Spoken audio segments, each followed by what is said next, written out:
In 2009, or thereabouts anyway, I went to see The Fall live probably about 4 times when you were in a wheelchair, and you were still going around stage, fiddling with people's monitors and stuff like that. But I read recently that actually, at the time, you were pretty ill, weren't you? Very ill. Yeah, but you didn't seem that ill, but just how poorly were you? It's not this morning programme, Oh, you know what I mean? yeah. It's just fucking, you know.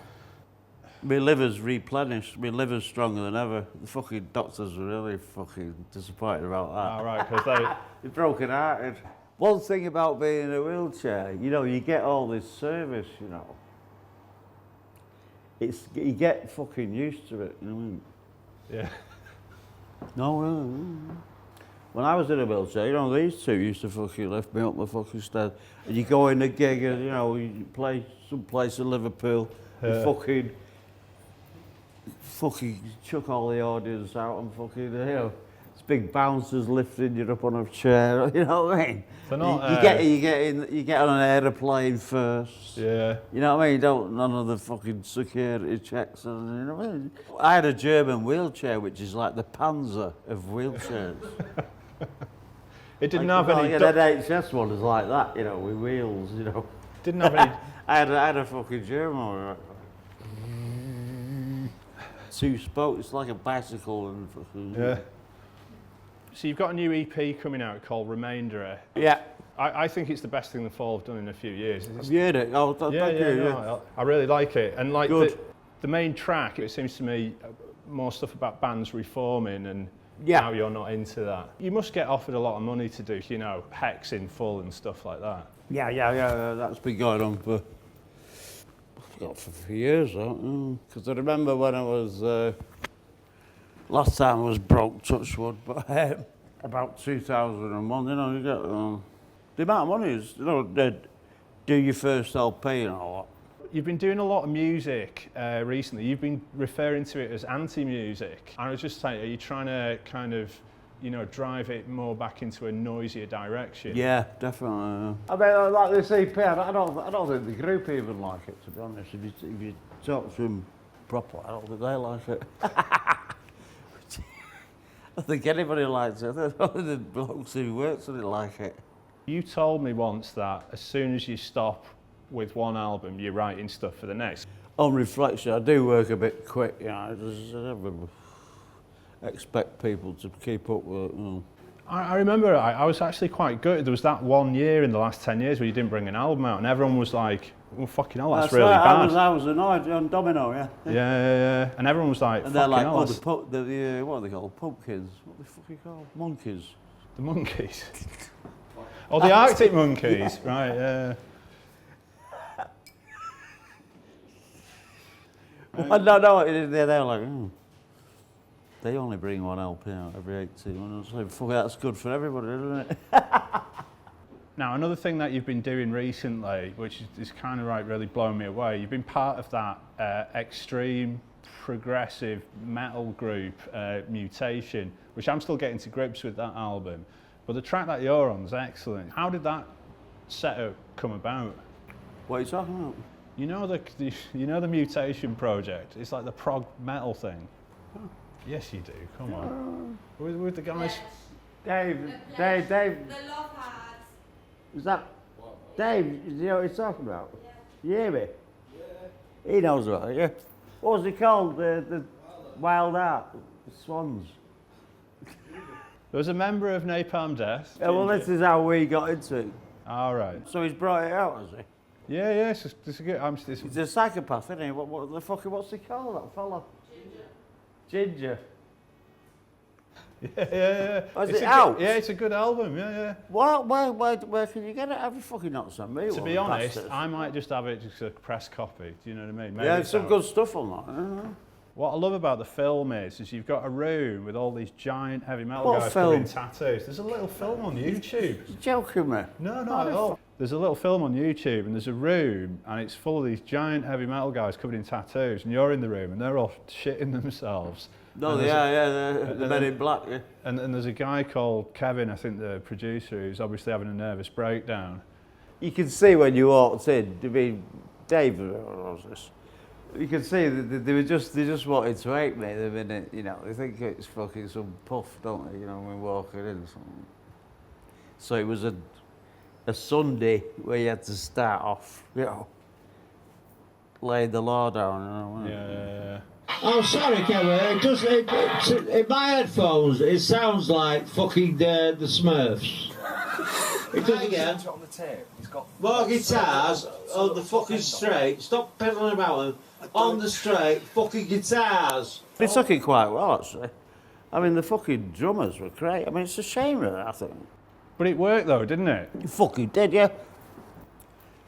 It's funny because I've got a CD of it and I was thinking of using some of it, you know.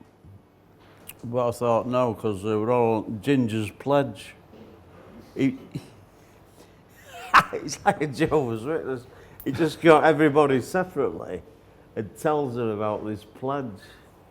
And I thought, you know. Pledge? Pledge, you know a pledge, you know heard of it? Well, like the Boy Scouts or something? No, you get fans to give you like 1,000 fucking Japanese fucking yen, whatever it is. And he was saying to us, what did he do? He said you could make the folk could make $250,000, you know. I'm not fucking going around to like, you know, Japanese people and fucking say, give us fucking $10,000. And American fans, you know, all 10 of them, you know, give us this money and then, you know, imagine that. And because I was going to say, look, Ginger, I believe in record companies, they should spend as much as you can fucking get out of them. Oh no, not on the pledge. Well, I tell you On what, the pledge. Well, that You too can be on this LP, just give us £10,000 and I'll see you next week. Well, look, I mean, it needs to be said, you've mentioned the band a lot, and obviously, you know, you strike me as somebody who's like really, really happy with the current lineup, and I know for a fact that this is the longest stable lineup you've had of the Fall. To what do we owe this unexpected kind of turn of events? You know, the Fall with a really steady lineup for, must be about 5 years, I think. The thing is, I think if you've got people in the group who don't know who you are and don't actually have any preconception, I think that's all right work. I don't like musicians. You don't this, you must know this. Yeah, well, no, I don't. I'm just working with 4 musicians actually can tolerate, and like and respect. I mean, like, you were a big Velvet Underground fan, weren't you? Did you talk to Lou Reed when you shared the stage with him at that Gorillaz thing at, know, at Glastonbury? No. Have you ever talked? Did you ever meet him? Yeah.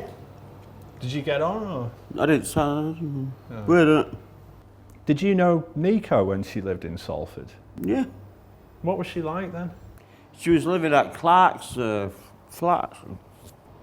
John Cooper Clark's. Yeah. I couldn't believe it. I mean, can you imagine me?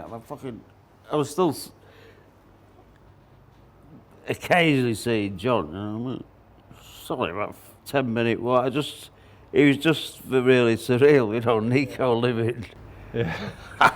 It is weird. You know, it is fucking weird, yeah. When I was 16, that would have been like your fucking wank fantasy, wouldn't it? Yeah, you know, it's like it's unbelievable, you know. Yeah. I mean, nobody lives where I live. Still. You must be a face out and about in Prestwich, right? When you go down the shops or the postman comes around your house or whatever, do you think they've got a clear idea about what the Fall are? Or do they just see you as the guy who's on TV once a year? Very good at no, not at all. I can blend in. It's a talent I've had since childhood. Yeah? Do you never get kind of crazy fans coming and knocking on your door? Not for long.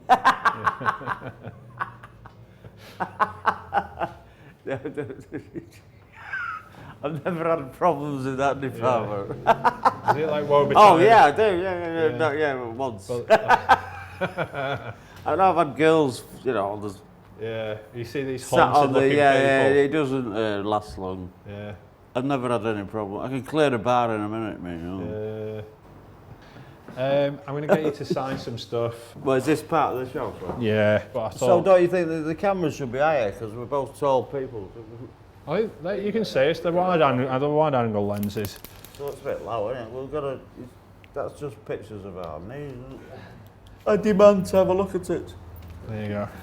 So what do I do now? Do you want to sign it? Is this the end, Brian Ferry? But Yeah, can you sign is that? this supposed to be the end? Yeah. Nice to meet you, John. Mark. Yeah. Of course. Mark E. Smith, 1976. Can I have this? I haven't got any mirror. Can I have this? You're going to sign it for me and then take it Oh, off. is it yours? Yeah. Yeah, of course. Can I have that? I can take Yeah, that. go on. Well, you can have Where's the the cover. sleeve? You can buy it. We're gone. Again. Yeah, go on. You can tell the ones that didn't sell because I've fucking got like fucking about 20 of these. Cheers, Mark. Cheers. Thanks very much. Pleasure. It's always a pleasure. Thanks very much. Have a safe journey back to Salford. Prestwich, I should say. Yeah, just tell everybody. Yeah, do the fucking address. Like Google. Tap. You know, I feel like I've just come back from a mission in space. Whoa.